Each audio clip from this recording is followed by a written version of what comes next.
Good morning, Unity of London. Welcome for all that are here today with us at this time, and welcome to those that are watching later on after the show. Unity of London shares the same vision as almost all the unities worldwide, and that is a world powerfully transformed through the growing movement of shared spiritual awakening. There we are. And we truly today, I ask that you really hold this in your mind and your heart as we move through the day and into this week. And at Unity of London, our mission to help to realize that vision is to inspire people to make a positive difference in the world. And how do we inspire others to be a positive difference? Well, that's, you know, in transforming lives, it's how we show up. We set an example that we see God in every face, that we smile, that we share peace and love with the world. And we see this happening for everyone today. Our one announcement this week is that next week, reminding everyone to, we'll have a potluck, only everybody has their own dish at home. And we'll have lunch together. Or just have our meeting, but we have our town hall meeting next Sunday. So we hope that all our members and non-members do show up and be prepared to participate. So we look forward to a great town hall meeting next week. And so now I invite you that we move into prayer. So I ask you to, if you're comfortable, close your eyes. Just feel comfortable, feel the chair lifting, the chair supporting you. And if you decide to elevate or levitate, go ahead. But drop your awareness from your head and into your heart space and feel the love that's there, the love that flows through the entire universe, our hearts all beating together. In January, we also hold Unity Spirit Center in Ottawa and Unity York Region Study Group in our prayers. We hold all spiritual gatherings in our prayer, for we know there are many paths to the one and only God.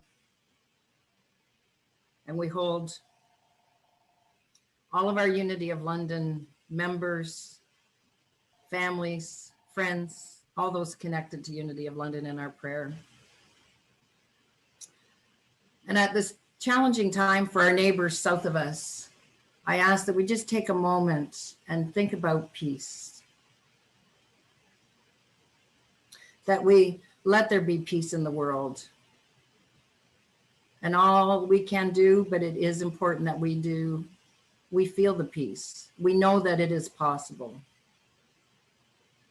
And so we hold peace in our prayers all through today and this week as our neighbors of the South go through some challenging changes in times. But we know through all of this is spirit. And so we see everything unfolding in the right and perfect way and in a peaceful way. And so it is, and so we let it be. And now Jane's going to share today's daily word, which will actually maybe remind you of your power of imagination and principle number 3. Jane? Thank you. Daily word is dream. I turn my dreams into reality. Some of the most audacious, bold, history-making events began as dreams, born in the imaginations of those who understood the promise and potential of humanity and worked to realize their vision. Even if my dreams do not change the world, they have the power to change my life. Today, I remember those whose dreams were fueled by their hard work, faith, and determination. I look to their example when my dreams feel far away and I'm running low on hope. I rekindle my dreams through my imagination, which keeps them vivid. My strength helps me remain committed to their realization, and my zeal renews my enthusiasm to work toward creating the life and the world of my dreams.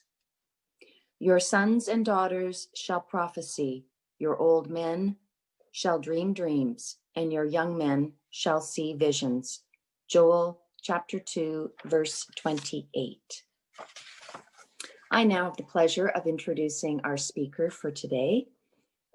Tony is a lifelong student and teacher of spirituality, metaphysics, and abundance manifestation, an experienced mentor, speaker, and trainer, and author of Using the Law of Attraction.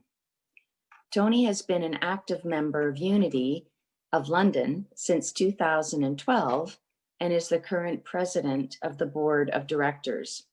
I would like to add that this brief introduction just touches on the many of Tony's talents and experiences. What a pleasure it is to introduce Tony and his message, The Gospel According to Mr. Rogers. Take it away, Tony.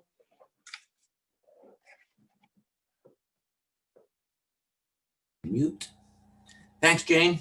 Good morning, Unity of London. So how many of you remember Mr. Rogers? Raise your hands. Boy, that's a lot of hands. Kind of shows what age this particular group or of congregation is, isn't it? Well, today I want to talk to you about Mr. Rogers, his dream, his faith, and the lessons he taught us. The Gospel According to Mr. Rogers. Now, if you find that the title is somewhat sacrilegious, please just go with the flow. Now, faith is a unity theme for January. Faith, my faith assures me that every event in my life has meaning and brings gifts. It's part of Unity's 2021 theme. Oops, let's get back here. There we go. My control isn't working all that well. How to stay centered no matter what. Now, according to the Metaphysical Bible, faith is more than mere belief. It is the very substance of that which is believed. It works by love. Thoughts of condemnation, enmity, and resistance must be released and divine love declared. Then faith will work unhindered. Unity tells us that faith is a divine idea, an expression of our divine identity through our humanity. Faith allows us to welcome our own doubts and fears, yet remain true to our hearts, to be courageous beyond measure. When we are steadfast in knowing that faith directs us in how we express God as generosity, gratitude, love, harmony, life, we live our most noble selves. And the Christ is made real every day. We are exhorted to affirm every day in every way, the light of faith illuminates my path, allowing me to see truth as I express my divine identity. So let's see how a certain man's light of faith illuminated his path. Fred McFeely Rogers was born in Latrobe on March 20th, 1928 in Pennsylvania. He made his transition after being diagnosed with stomach cancer on February 27th, my birthday, in 2003 at the age of 74. He was an actor, puppeteer, singer, composer, author, and educator. To my surprise, he was also an ordained minister. Instead of being a pastor of a church, he ministered to children and their families through TV, through television. That is how he expressed his divine identity. In 1963, the CBC in Toronto contracted Rogers to develop and host a 15-minute black and white children's program called Mr. Rogers. It lasted from 63 to 67. During that time, he worked with actor Ernie Coombs, who was his assistant puppeteer and who, there we go, went on to create and host the long-running children's program, Mr. Dress Up, one of my favorite TV programs. After a stint in Canada, Rogers became the creator, producer, and host of the preschool television series Mr. Rogers' Neighborhood, which ran from 1968 to 2001. That's 33 years and 895 episodes. The program was critically acclaimed for focusing on children's emotional and physical concerns. I recall watching the show with my two kids when they were young, sometimes staying on to view the rest of the segment after the kids wandered off to do something else. You see, I would get rather engrossed in Roger's message.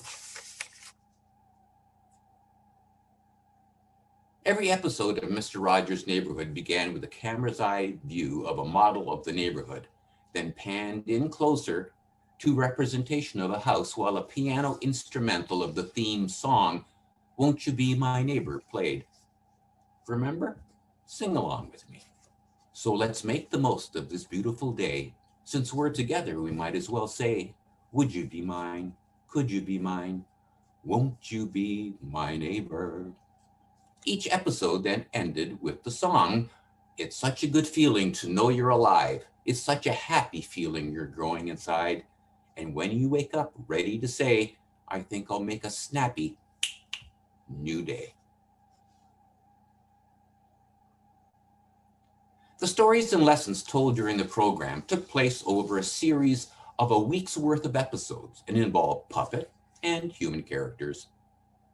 Mr. Rogers' Neighborhood focused on the child's developing psyche and feelings and a sense of moral and ethical reasoning. Rogers taught young children about civility, tolerance, sharing, self-worth in a reassuring tone and leisurely cadence. He tackled difficult topics such as the death of a family pet, sibling rivalry, the addition of a newborn in a family, moving and enrolling in a new school, divorce. He presented special segments that dealt with the Vietnam War, assassination of Robert F. Kennedy, and the 9/11 attacks. Rogers wrote and edited all the episodes, played the piano and sang most of the songs, created all the characters, both puppet and human, wrote 200 songs and 13 operas, played most of the major puppet roles, hosted every episode, and produced and approved every detail of the program. Wow, what dedication, what a dream. His show was so popular and his style so unique that comedian Eddie Murphy parodied Mr. Rogers' Neighborhood on Saturday Night Live during the 80s. If you get a chance, check them out on YouTube. Absolutely hilarious. Now, Rogers had a difficult childhood.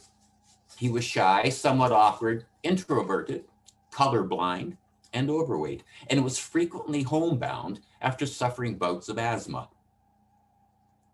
Rogers spent much of his early youth alone, playing with puppets and practicing on the piano.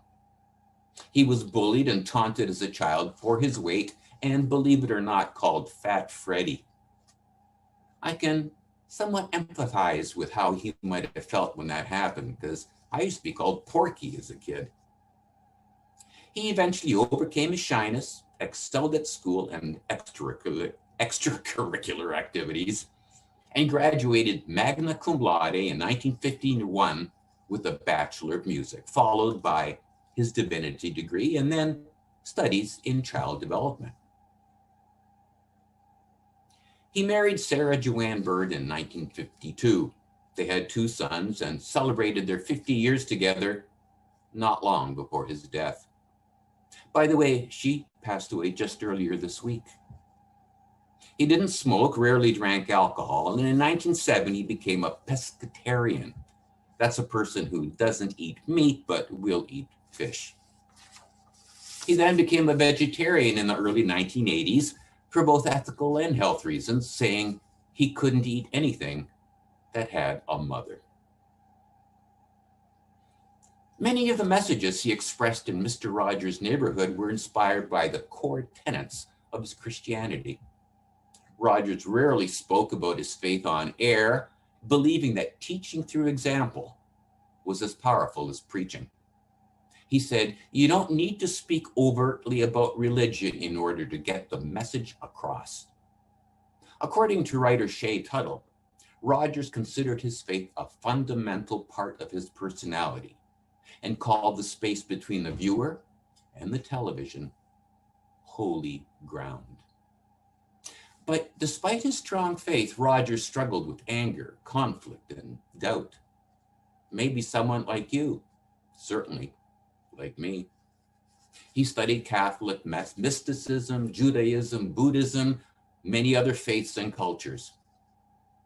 Biographer Maxwell King called him that unique television star with a real spiritual life, emphasizing the values of patience, reflection, and silence in a noisy world.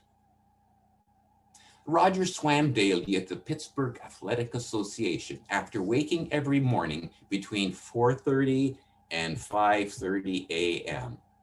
to pray, to read the Bible, and prepare himself for the day.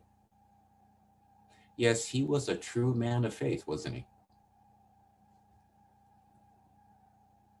Francois Clemens, better known as Officer Clemens, was the opera singing cop on Mr. Rogers' Neighborhood for 25 years. Clemens recalls the first time he understood Rogers' message of love and acceptance, which he learned right on the set of the show. A divine spark was released, he said. Something went click. According to People magazine, the pair, along with a cast of puppets, would expand the minds and ideals of children and adults across the country. And the relationship between the two men, one white, the other black, one straight, married and father of 2 children, one gay and single, one introverted, one extrovert, would become somewhat of a marriage. On Clemens' last show with Rogers, the pair recreated their 1969 iconic color barrier breaking sharing of a kiddie pool. Rogers retired in 2001, but remained busy working on children's programming for public television, making public appearances, traveling, working on a children's media center, and continuing to study religion and spirituality. He was one of the most sought after commencement speakers ever, making over 150 speeches, which were about children, television, education, his view of the world, his quest for self-knowledge, and how to make the world a better place. He received numerous honors and awards and 43 honorary degrees. The 2019 drama film, A Beautiful Day in the Neighborhood, tells the story of Rogers and his television series, with Tom Hanks portraying Rogers. You can catch it on Amazon Prime. Bonnie and I, my wife, watched it earlier this week. Awesome, uplifting. Hanks, by the way, is Rogers' 6th cousin. So let's now check out 7 lessons from this Mr. Rogers that can help us to be good neighbors. They're from Greater Good magazine. Number 1, it's okay to feel whatever it is that we feel. Anything human is mentionable, and anything mentionable is manageable, Rogers said. In other words, whatever we feel, it's okay to feel it, even if our feelings seem chaotic and complex. And naming our feelings, speaking them out loud, and exploring them with those we love are also great ways of growing on the inside. Number 2, but our feelings aren't an excuse for bad behavior. Mr. Rogers and his neighborhood constantly affirm the coexistence of self-expression and respect for self and others. And this was in no way a passing interest. The song that Rogers quoted in his Senate testimony appeared in 38 episodes of Mr. Rogers' Neighborhood. The song started with the question, "What do you do with the mad that you feel?"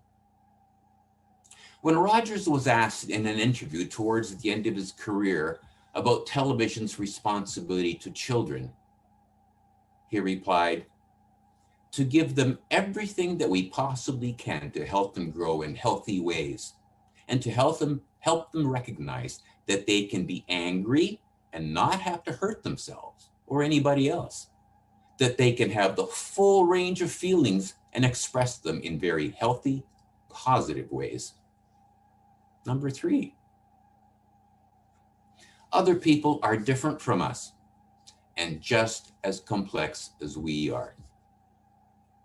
Our media diets, our social media feeds, and even our in-person relationships lock us into silos, where it's easy to demonize and oversimplify those with whom we disagree. However tempted we may be to call others bad, however tempted we may be to call ourselves good, all of us are more than we seem. Fred Rogers' favorite quote from his favorite book, The Little Prince, was this: "What is essential is invisible to the eye." Number 4, it's our responsibility to care for the most vulnerable. Rogers built his life and work on a bedrock of conviction.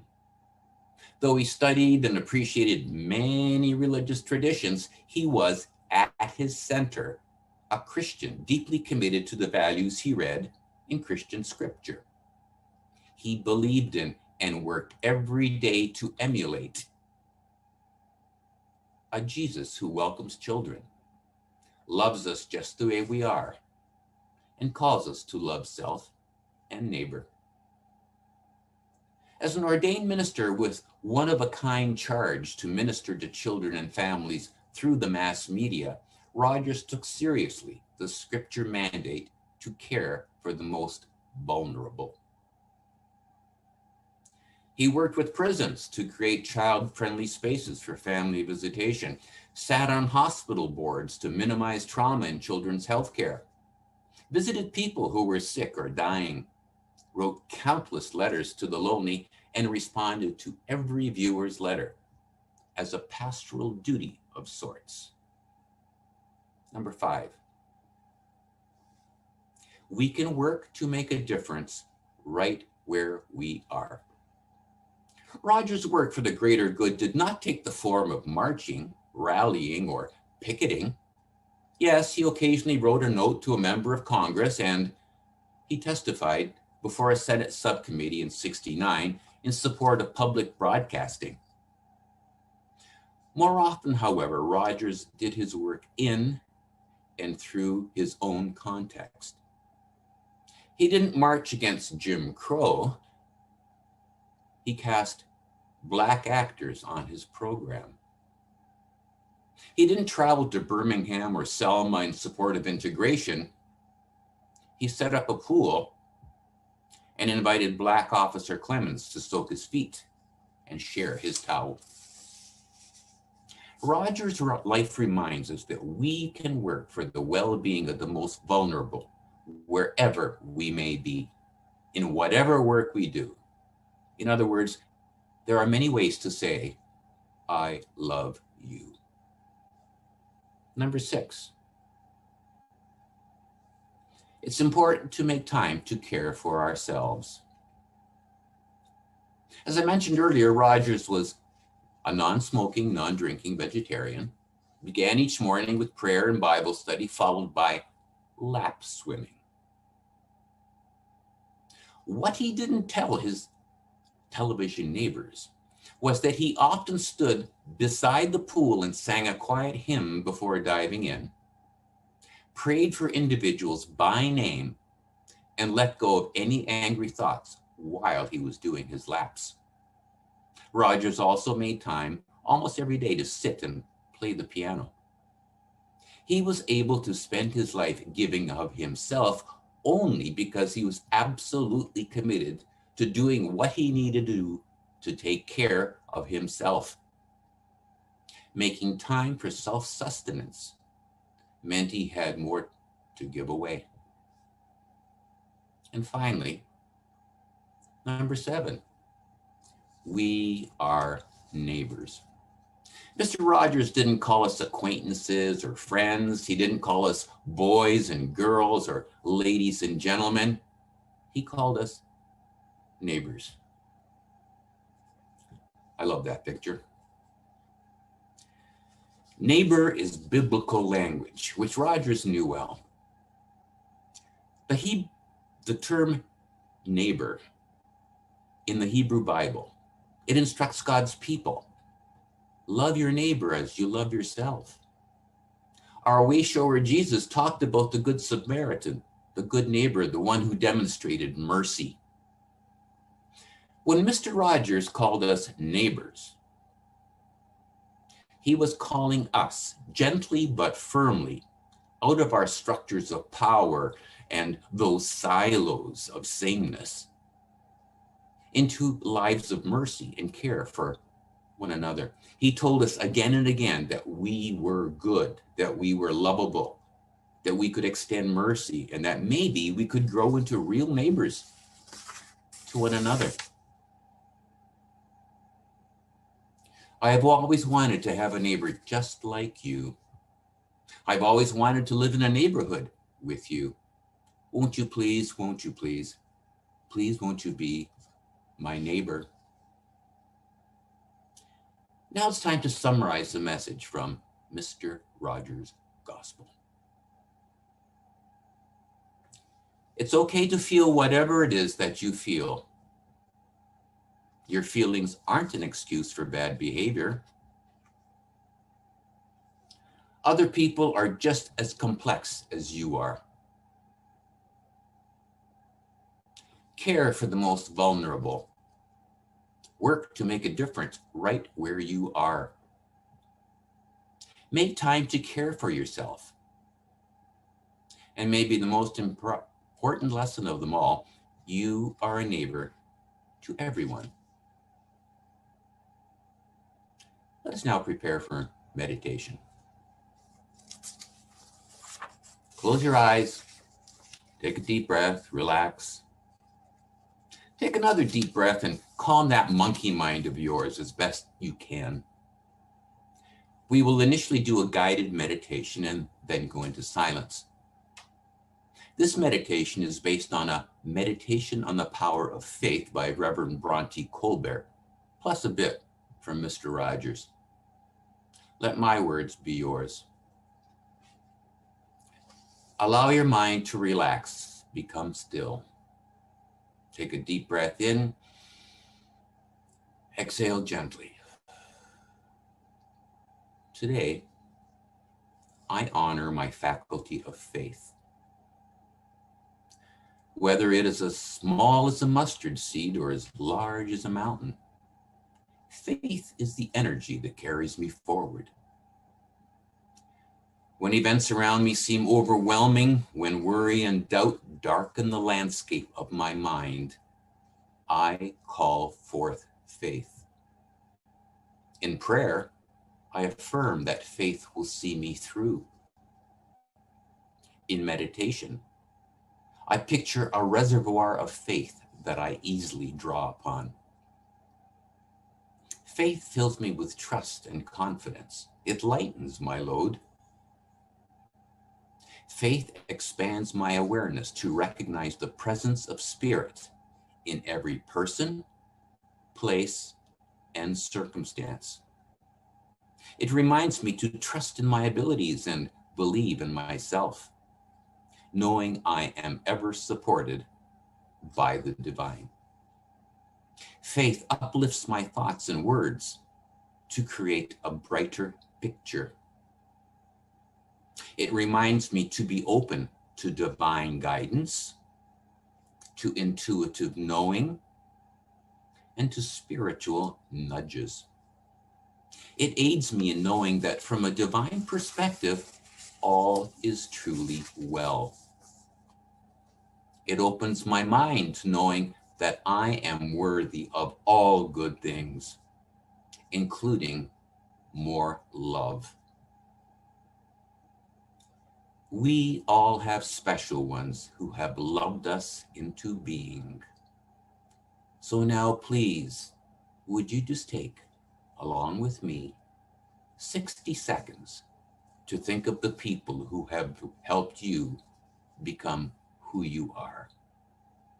Let's take 60 seconds of silence.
May God be with you. It's a beautiful day in the neighborhood. Walking in faith, my steps are sure. Divine guidance is clear. My path is illuminated. And so it is. Amen. Wow. What a great message, Tony. It is truly a lovely day in the neighborhood today because we're all together, and you remind us of all that. Who knew that Mr. Rogers had so much, such a gospel within him? So thank you so much. And we'll have a nice song now.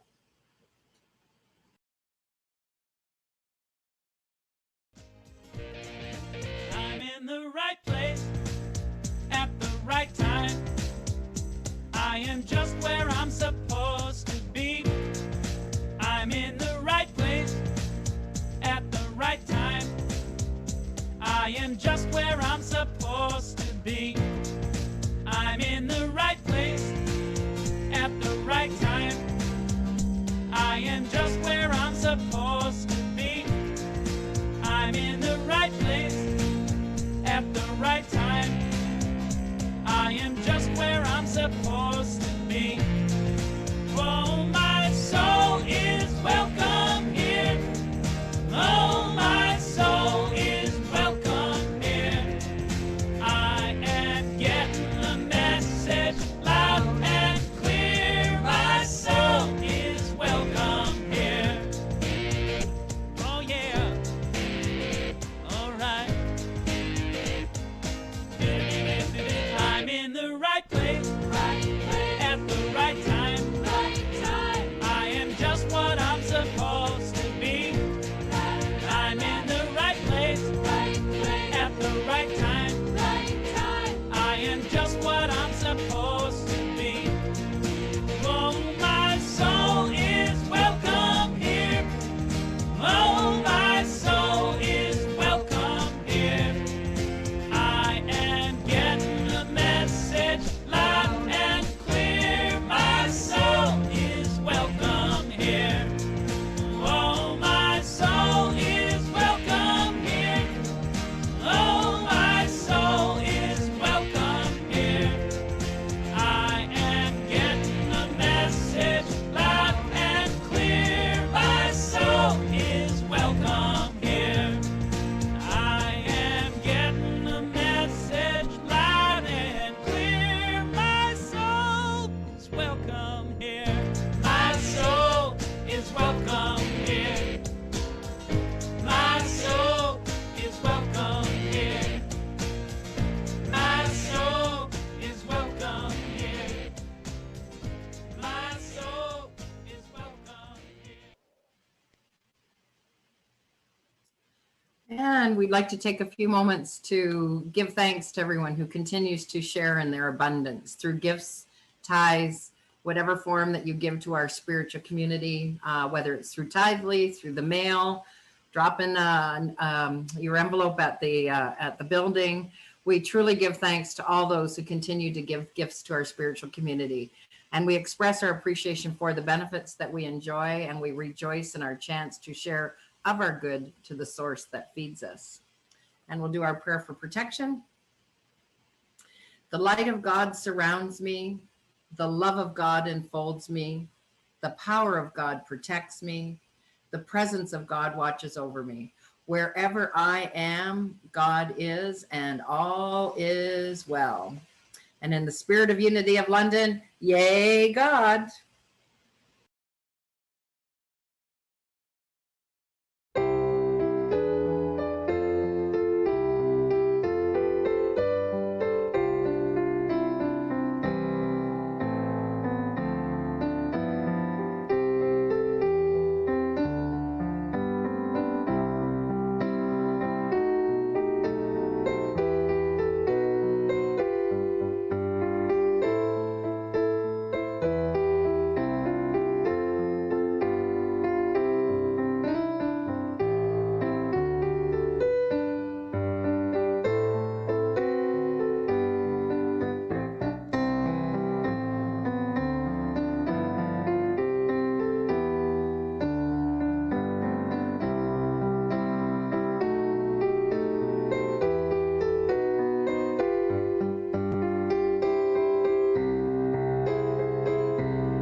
Have a great day and hang around for a little fellowship if you like. Yeah. Wow, who knew that Mr. Rogers had so much to share? I'm sure somebody's got a question. I've got one quick one before somebody else jumps in. Tony, could you tell us a little where you talked about the Saturday Night Live clip on YouTube? Yeah, I basically just went on and put like Eddie Murphy parodies, like The Neighborhood. Yeah. And it just popped up. I think there are about 4 of them. Oh, okay. Okay. Rather rude, I should tell you. No, not with Eddie Murphy. Really? Really? Well, I think I might be able to handle a little bit of it. Oh, does anyone else? Jane? Yeah, that was just a wonderful talk. It is so interesting to hear of kind of regular people and what they do with their lives and how they make such a difference. So that was, and you did just a great job. Thank you so much. If he had been Catholic, he probably would have been canonized or something. Yeah. But you guys like my little elf back here?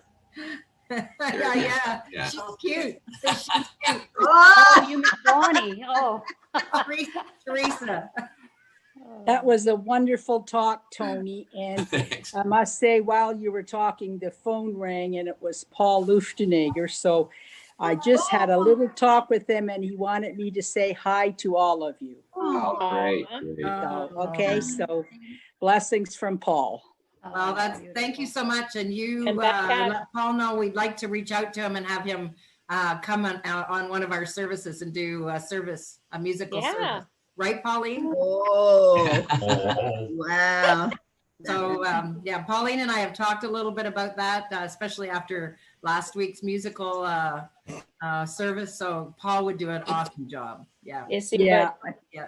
Okay. Okay. Well, okay Anybody else? Oh, Wilda. And then Larry. Yeah, thank you so much, Tony, for your talk today. I mean, I up on Manitoulin Island growing up, I mean, we never got Mr. Rogers, Mr. Dress Up, yes. So I've come to know Mr. Rogers as an adult. And one of the things that amazed me is every day he weighed himself.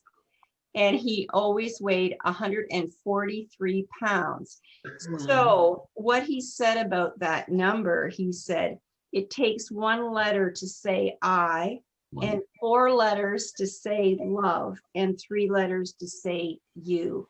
Oh. So when he said 143, that was really I love you. So I just thought that was very sweet. And I figure if I weighed 143 pounds, I'd say I love you too. That's a great goal, isn't it? It's a That's crazy why it was so goal. hard to believe that he was called Fat Freddy. Yeah.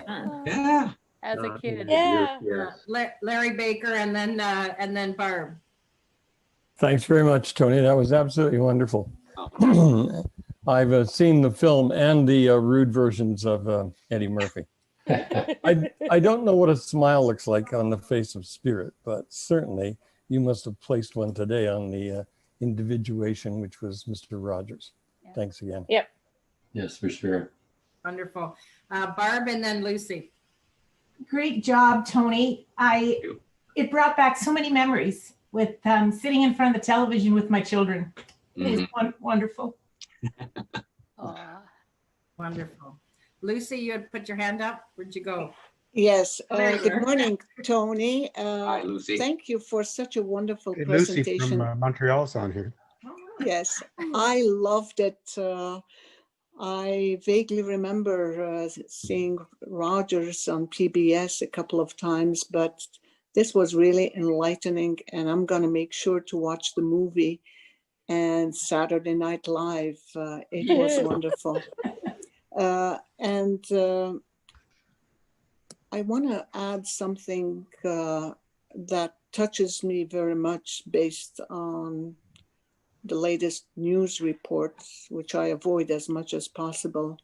But there are half a dozen doctors in the intensive care units of the Montreal area who are crying out for help. And I want to remember them. And I don't know if it's the same in Ontario, but here in Quebec, the situation is pretty dim.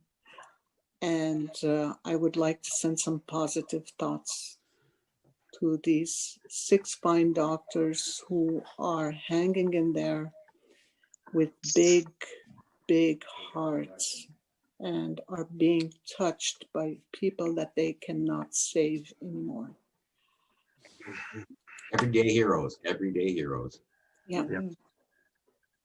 And we do hold them in prayer, and we remind ourselves that through Yes. everything is always spirit. That's right.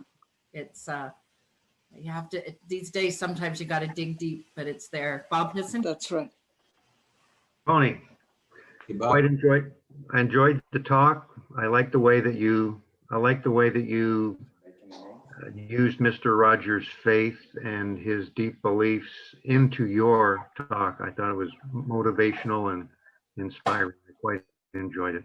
If I can just add what Lucy said, I heard on the news that some of you follow football. There was a member of the Super Bowl champion Kansas City Chiefs last year. He was a doctor from Montreal by trade, played on the team, won the Super Bowl, was offered a huge contract to come back.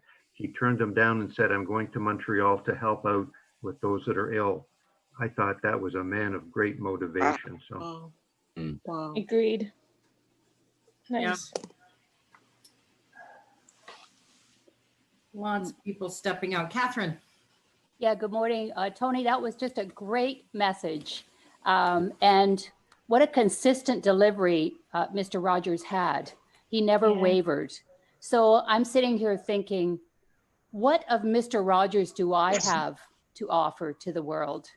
And where can I instill that? How can I step up like he did?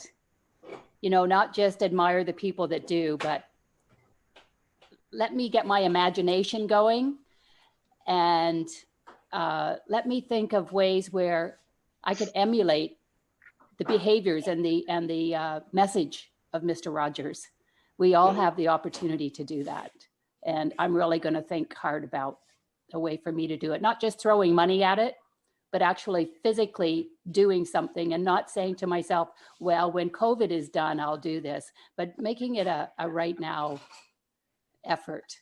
So I just wanted to share that. It really, really inspired me. Thank you, Catherine. Amber? I And then Mary Ann. agree completely with Catherine. I'm incredibly inspired and I want to step up. I want to step up my game. Thank you. Thank you, Tony. Wonderful. Mary Ann? Yeah, as I was listening to Mr. Rogers, I kept feeling as if I was listening and seeing a prayer in action. And